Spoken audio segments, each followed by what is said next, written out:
Imagine walking into one of the richest cities in the ancient world with a bag full of gold. You're confident.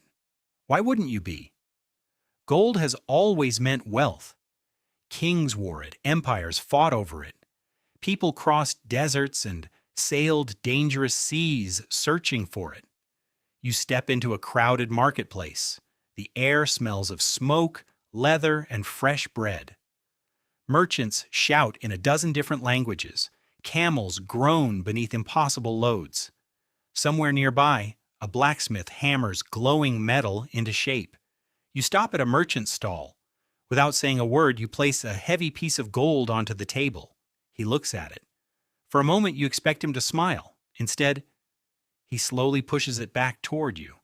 Then he points to something sitting quietly on a wooden shelf behind him. Not more gold, not silver, not jewels. Something else. Something he believes is worth even more. It sounds impossible. After all, what could possibly be more valuable than gold? Ancient humans knew the answer. But it wasn't the same answer everywhere. And that's exactly what makes this story so fascinating. Because if you travel through history, searching for the greatest treasure ever known, you'll keep finding different answers. One civilization points toward a mountain, another points toward the sea, another points toward a tiny shell, another toward a purple cloth. None of them agree. At first, it feels like history is contradicting itself. It isn't. We're simply asking the wrong question. But before we discover the right one, we need to travel back to a world where wealth meant something completely different. Forget supermarkets. Forget refrigerators. Forget electricity. Forget trucks arriving every morning with fresh food. Now imagine waking up 5,000 years ago. The first thing you think about isn't your job. It isn't your phone. It isn't the news. It's whether your family will have enough to eat before the sun goes down. Every day begins with uncertainty. The hunt might fail. The river might flood. The crops might die. A single mistake can destroy an entire season. Survival isn't something you think about once in a while. It's something you think about every single day. Now imagine your family has finally done the impossible. You've hunted an enormous animal. Enough meat to feed everyone for weeks. For a few wonderful minutes, it feels like you've solved every problem. Then the sun rises again. The meat begins to spoil. Not next month, not next week, tomorrow. Invisible armies of bacteria begin tearing it apart. The smell changes. The color changes. Soon, eating it becomes more dangerous than going hungry. Your greatest victory is disappearing in front of your eyes, unless someone hands you a handful of rough white crystals. You rub them into the meat. The next day, it's still edible. A week later, still edible. Weeks later, your family is still eating. Those white crystals have done something gold never could. They've bought you time. And in the ancient world, time often meant survival. Those crystals were salt. Today, salt is one of the cheapest things you can buy. You spill it without caring. Restaurants leave it on every table. Most people own more salt than an ancient king ever could. But thousands of years ago, salt wasn't a seasoning. It was technology. It allowed food to survive long after it was harvested. It allowed hunters to preserve success instead of watching it rot away. It allowed merchants to travel farther, armies to march longer, cities to grow larger. Entire civilizations quietly depended on something that today costs less than a cup of coffee. Archaeologists have uncovered ancient salt mines that were already operating thousands of years before many famous empires even existed. Generation after generation descended deep underground with little more than stone tools and wooden supports, not searching for treasure, searching for survival. The strange thing is, if you had asked those miners what was more valuable, a chamber filled with gold or a chamber filled with salt, many would have chosen the salt. Not because it was prettier, because their children couldn't eat gold. For a moment, it seems we've solved the mystery. Salt was worth more than gold. Case closed. Except, history refuses to cooperate. Because while some people were risking their lives digging for salt, others were risking their lives chasing something completely different. Something that couldn't fill an empty stomach, couldn't preserve food, couldn't stop a famine. Yet kings were willing to spend fortunes to own it. If survival explains everything, why did rulers cover themselves in gold instead of salt? Why did emperors fight over purple cloth? Why did merchants cross continents for silk? Why did tiny bags of black pepper become worth incredible sums? Something doesn't fit. And whenever history stops making sense, you're usually standing on the edge of a much bigger discovery. Maybe the most valuable thing in the ancient world wasn't salt.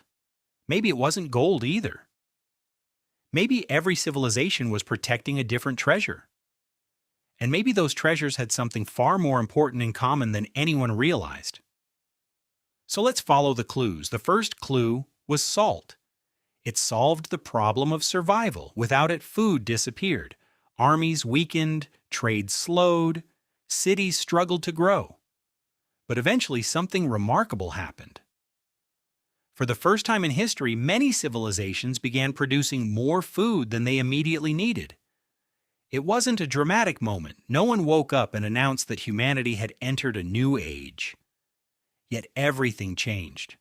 Because once a society no longer spent every waking hour trying to survive, people finally had time to think about something else: status, reputation, power. This wasn't entirely new. Even chimpanzees compete for social rank. The strongest eat first. The highest-ranking males attract more mates. Status has always increased the chances of survival. Humans inherited that instinct. But we transformed it. Instead of fighting with sharper teeth, we created symbols. Objects that quietly told everyone around us who we were. Who had power, who deserved respect, who could be trusted. And that's where our next clue appears: gold. It's easy to understand why people admired it. Unlike iron, it doesn't rust. Unlike silver, it barely tarnishes. Thousands of years later, a gold necklace can still shine almost exactly as it did on the day it was made. To ancient people, that seemed almost supernatural. The Egyptians even called gold the flesh of the gods. Not because they believed it had magical powers, but because nothing else seemed so eternal.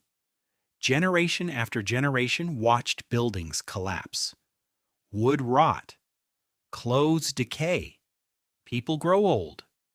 Yet gold remained unchanged. It became the perfect symbol of permanence, of immortality, of divine authority. Kings covered themselves in it. Temples filled with it. Empires measured their strength by it. But here's the strange part. Gold couldn't feed an army. It couldn't stop a famine. It couldn't heal disease. It couldn't preserve food. So why was it worth so much? Because gold solved a different problem: trust. Imagine you're a merchant traveling hundreds of miles. You arrive in a city where nobody knows your name. Nobody knows your family. Nobody knows whether you're honest. How do you convince complete strangers to trade with you? Gold helped answer that question.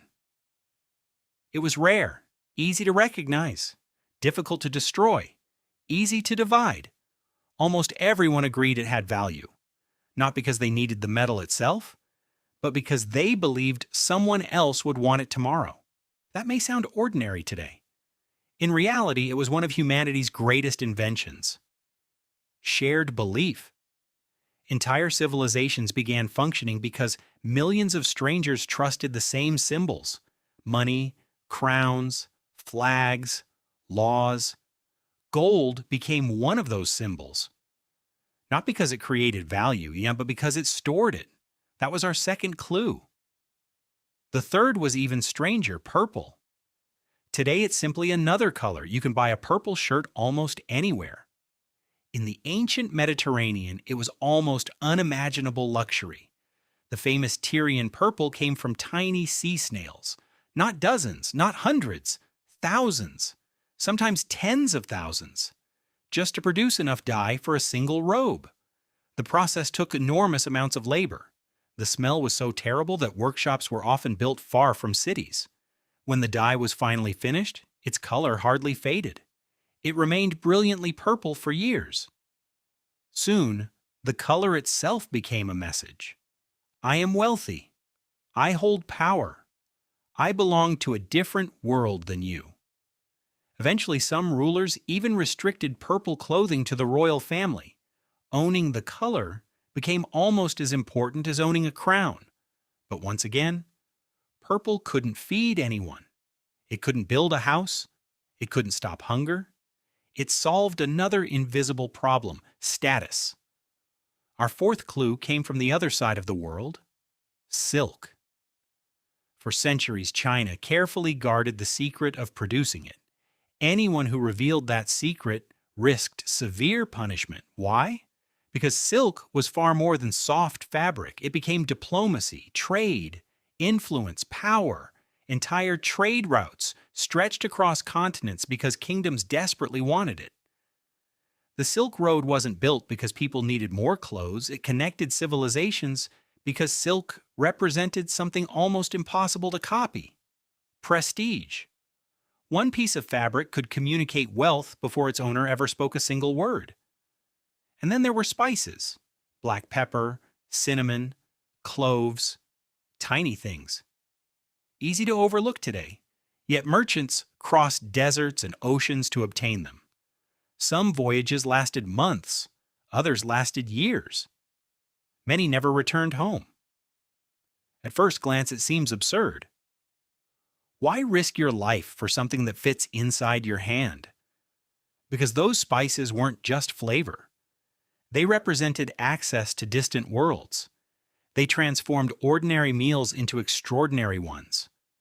Serving imported spices announced something to every guest at the table: I can obtain what others cannot. Different objects, different civilizations, different continents. Yet every clue keeps pointing toward the same pattern. Salt solved survival, gold solved trust, purple solved status, silk solved prestige, spices solved exclusivity. Each treasure answered a different human need. Which raises a fascinating possibility. Maybe we've been making the same mistake all along. Maybe there was never a single object worth more than gold. Maybe the real treasure was never the object itself. Maybe it was the problem the object solved. And if that's true, then we're much closer to understanding the ancient world. But we're also about to understand something unexpected about our own. Because once you see the pattern, you can't unsee it. Think about everything we've discovered. Salt wasn't valuable because it was salt. It was valuable because it protected food. Gold wasn't valuable because it was shiny. It was valuable because people trusted it. Purple wasn't valuable because it was purple. It was valuable because it signaled power. Silk wasn't valuable because it was soft. It was valuable because it represented prestige. Every object we examined solved a different problem. And suddenly, the original question begins to fall apart. What was worth more than gold? It's the wrong question. The better question is, what problem was worth more than gold? Because throughout history, humans have never valued objects for what they are. We valued them for what they allow us to do. That explains the ancient world. But it also explains ours. Look around you. Your smartphone contains tiny amounts of gold, copper, silicon, rare earth elements. If you melted them down and sold the raw materials, your phone would be worth only a fraction of its price. So where does the rest of its value come from? The answer isn't inside the metal. It's inside the problems the phone solves. It connects you to people you love. It stores your memories. It helps you navigate unfamiliar places. It teaches you new skills. It allows you to work, learn, create, and communicate. You're not paying for glass and metal, you're paying for capability. The same rule applies everywhere. A book is just paper until it changes how someone thinks. A house is just bricks until it becomes a place where a family feels safe. A wedding ring is just metal until it becomes a promise. Objects don't become valuable because they're rare. They become valuable because humans attach meaning to them. That may sound obvious, but it's one of the most powerful ideas in history. Because it means wealth has never truly been about possessions. It's always been about solving human problems. And every time those problems change, so does wealth, thousands of years ago. The greatest challenge was survival. So salt became priceless. As kingdoms grew, people needed trust between strangers. Gold became priceless. As empires expanded, status became a form of power. Purple became priceless. As civilizations connected across continents, prestige and influence became valuable. Silk became priceless. The objects kept changing, the pattern never did. Now ask yourself, what problems define our civilization? We don't march across deserts searching for salt. We don't cross oceans looking for purple dye. We don't build caravans to bring home silk instead. Every morning, billions of people reach for the same object, their phone. And within seconds, something invisible begins competing for the most valuable resource they possess, their attention. Think about the largest companies in the world. Many of them don't mine gold. They don't produce silk. They don't harvest spices. They compete for something that didn't even exist as a market a few generations ago, a few moments of your focus. Because attention creates influence. Influence creates trust. Trust creates value. In other words, the objects changed. The game didn't. Imagine explaining social media to an ancient merchant. You tell him that millions of people willingly spend hours each day looking at a glowing piece of glass. At first, he'd probably think you've lost your mind. But then you explain something else. Whoever controls that attention can influence what people buy, what they believe, who they trust, who becomes famous, who becomes wealthy, suddenly. The merchant would understand perfectly. Because he's seen this story before. Only the treasure has changed. And perhaps that's the greatest lesson history can teach us. Every generation believes it has discovered a completely new form of wealth. Every generation is wrong. The surface changes, human nature doesn't. We still search for security, for status, for belonging, for trust, for meaning. Only the symbols evolve. Which brings us back to the merchant who refused your gold. Was he saying gold had no value? Of course not. He was saying something much deeper. He understood that value is never absolute. It's always relative to the problem you're trying to solve. If your family is starving, salt may be worth more than gold. If you're trying to unite an empire, gold may be worth more than salt. If you're a king defending your authority, purple may be priceless. If you're opening trade with a distant civilization, silk may become the greatest treasure on earth. The most valuable thing was never the same everywhere. Because people were never chasing objects. They were chasing solutions. And maybe we still are. So what was more valuable than gold? Ancient humans already knew the answer. Whatever solved the problem they feared most. That answer built civilizations. It created empires. It launched ships across oceans. It filled royal treasuries. It changed the course of history. And it's still shaping your life today. Because somewhere in the future, thousands of years from now, archaeologists may dig through the remains of our cities. They'll find smartphones, laptops, coins, credit cards, maybe even the servers that stored our digital lives. And they'll ask the same question we asked about the ancient world. What did these people value most? Some will say technology, others will say money, others will say information. But if they look closely enough, they'll discover the same pattern hidden beneath it all: Not objects, problems, not treasure, solutions. Because the most valuable thing in history has never been gold. It has never been salt. It has never been silk. The greatest treasure any civilization has ever possessed has always been the thing that solved its greatest problem. Everything else was just the packaging.